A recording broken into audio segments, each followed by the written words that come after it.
और वहीं यूपी में होने वाले विधानसभा चुनाव में राष्ट्रीय लोक दल भी पूरी ताकत दिखा रही। रालोद अध्यक्ष जयंत चौधरी प्रदेश के अलग अलग हिस्सों में रैली कर पार्टी के पक्ष में माहौल भी बना रहे और बुधवार को उन्होंने हाथरस और बुलंदशहर में आयोजित जनसभा को संबोधित किया। और इस दौरान गठबंधन को लेकर जयंत चौधरी ने बड़ा बयान दिया। जयंत ने दो टूक कहा कि कांग्रेस के साथ रालोद का गठबंधन नहीं होगा। हालांकि उन्होंने कहा कि सपा के साथ गठबंधन को लेकर बात चल रही है और इस दौरान उन्होंने बीजेपी सरकार पर हमला भी बोला। जयंत ने कहा कि सरकार के विरोध में बोलने वालों की आवाजों को दबाने के लिए केंद्र सरकार गैर कानूनी गतिविधि अधिनियम के तहत कार्रवाई कर रही है। और जयंत ने केंद्रीय गृह राज्य मंत्री अजय मिश्रा टेनी के खिलाफ कार्रवाई नहीं करने पर भी केंद्र के सरकार को घेरा। और जयंत ने जनसभा में कहा कि पीएम मोदी और केंद्रीय गृह राज्य मंत्री को गिरफ्तार करना चाहिए था, लेकिन वो गिरफ्तारी नहीं किए गए और इसके बजाय उन्हें दिल्ली बुलाया गया और केंद्रीय गृह मंत्री अमित शाह ने उन्हें अपने बगल में बिठाया। इसके बाद उन्होंने उन्हें आशीर्वाद देकर वापस भेज दिया ताकि वो किसानों को कुचलने और विरोध में उठने वाले स्वर को दबाने का अपना काम कर सके। और जयंत ने कहा कि एक कानून है यूएपीए, जिसका इस्तेमाल आतंकी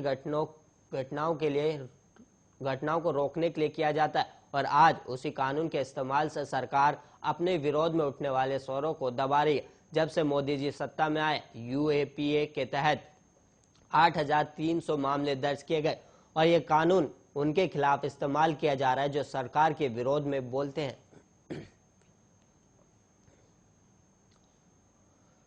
यूपी विधानसभा चुनाव 2022 में सपा एक बार फिर सत्ता में वापसी की कोशिश करे और वहीं दिल्ली की सत्ताधारी पार्टी आम आदमी पार्टी भी अपनी किस्मत आजमा रही है। और विधानसभा चुनाव 2022 में सपा और आप की राहें फिलहाल जरूर जुदा हो, लेकिन दोनों पार्टियों के दावे लगभग एक जैसे ही लग रहे।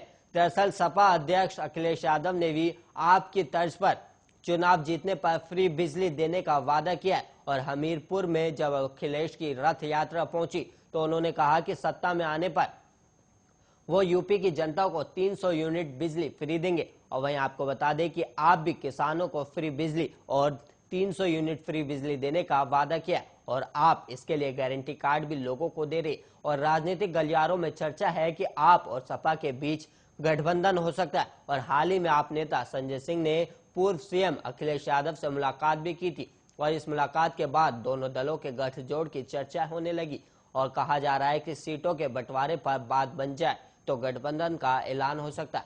और वहीं आपको बता दें कि अखिलेश यादव और आपके सांसद संजय सिंह के बीच लखनऊ में कई बार मुलाकात भी हो चुकी है और बीते 4 जुलाई को भी दोनों की लखनऊ में मुलाकात हुई थी।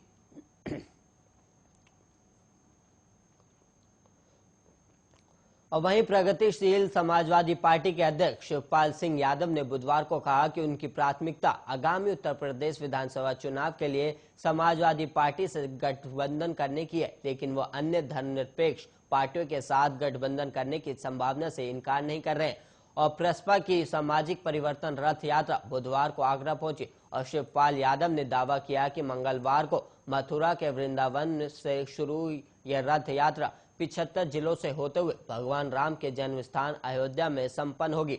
और वहीं पत्रकारों से बातचीत में शिवपाल यादव ने कहा कि साल 2022 के शुरुआत में होने वाले यूपी विधानसभा चुनाव के लिए समाजवादी पार्टी से गठबंधन प्राथमिकता रहेगी और हम उत्तर प्रदेश में बीजेपी को हराने के लिए धर्मनिरपेक्ष विचारधारा वाली किसी अन्य पार्टी से भी गठबंधन कर सकते। और शिवपाल यादव साल 2018 में अपने भतीजे और उत्तर प्रदेश के पूर्व मुख्यमंत्री अखिलेश यादव से मतभेद होने पर सपा से अलग हो गए थे और उन्होंने प्रगतिशील समाजवादी पार्टी बनाई थी। और शिवपाल यादव ने बीजेपी सरकार पर भी निशाना साधते हुए कहा कि विपक्ष के पास मुद्दों की कमी नहीं, सरकार ने खुद ही कई मुद्दे दिए, इनमें सबसे प्रमुख महंगाई और भ्रष्टाचार है। और उन्होंने कहा कि बीजेपी सरकार ने कई ऐसे कानून बनाए हैं जो जनहित में नहीं है और सरकार किसानों का उत्पीड़न कर रही है। और यादव ने कहा कि बीजेपी को सत्ता से हटाने के लिए प्रसपा पूरी तरह से तैयार है और सपा और प्रसपा के गठबंधन की संभावनाओं के बीच दोनों पार्टियों की अलग अलग रथ यात्राओं के बारे में प्रसपा अध्यक्ष ने कहा कि अगर